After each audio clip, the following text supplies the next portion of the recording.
ஒரு குட்டி கதை. தையற்காரர் ஒருவர் தனது கடையில் துணி தைத்து கொண்டிருந்தார். அவருடைய மகன் அருகிலிருந்து அவர் வேலை செய்வதை பார்த்து கொண்டிருந்தான். தையற்காரர் ஒரு புது துணியை எடுத்தார்.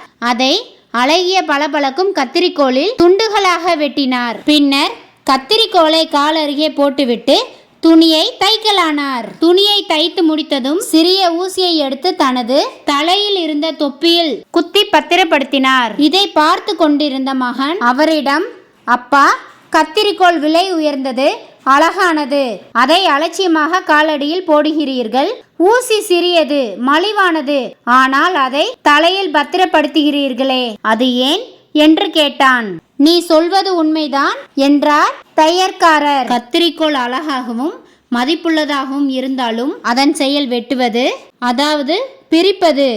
ஆனால் ஊசி சிறிதாகவும் மலிவானதாகவும் இருந்தாலும் அதன் செயல் சேர்ப்பது. ஒருவருடைய மதிப்பு அவருடைய செயலை கொண்டே நிர்ணயிக்கப்படுகிறது, அவர் உருவத்தை வைத்து அல்ல.